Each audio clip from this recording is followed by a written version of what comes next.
the Spanish.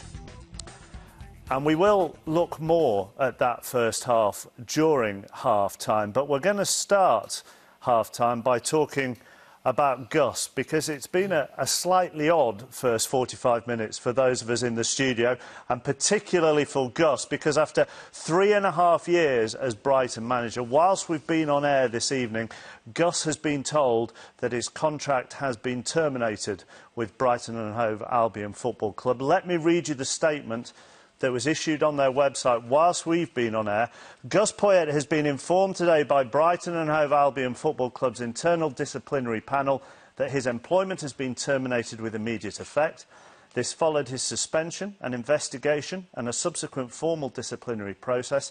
In line with the club's own procedures and UK employment law, Mr Poyet now has a right of appeal.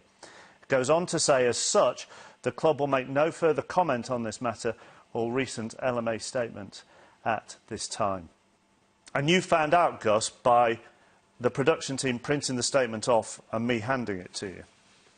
Well, I think BBC got a great story, no, for forever, really, because the manager getting the information that this is being released from his employment by the BBC during the time of a program is quite surprising.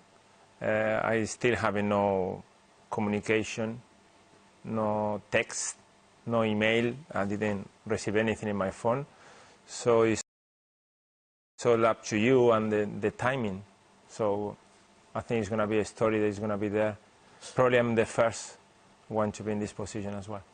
Were you expecting it to come today? Today there have been plenty of phone calls between the representatives. As any approaches, you go one way or the other. Sometimes it looks like you're coming close to something, sometimes no. But no, not really. Not during the program. I think that everybody, the viewers, and everyone can take their own conclusion about the way that I've been informed by you, really. It's been going on for over a month, this. Now that you have received this information, how do you feel? Well, the only thing I'm concentrating is the appeal. You will, it says you obviously have the right to appeal, so you will appeal? Yeah, I will appeal, yeah. Why will you appeal? Because it's right. It's the right thing to do. Now, I cannot stand it anymore because after all this, I talk a little bit longer and during the first half with my lawyers, and they are reading the email that I'm still not having myself. So until we don't go through that, it's very difficult to make any comments. No, but you feel you want to appeal because you feel you've done nothing wrong and you want to clear your name. You don't. I'm guessing it will be very hard to manage Brighton and Hove Albion Football Club again after this episode. Well, but it's the way the football is going. Me, I need to read everything first. But I would say to you that I will appeal because whatever they say in the email, I know myself, and I know that I want to make sure that everything is clear. So whatever step I need to make, I will make in the future. You've been in isolation during this month. Yep. You haven't been able to communicate with anybody at the football club. Your players, who you got to the semi-finals of the Championship playoffs, will you communicate with those people now? Well, I think that's a great question for me because I still don't know.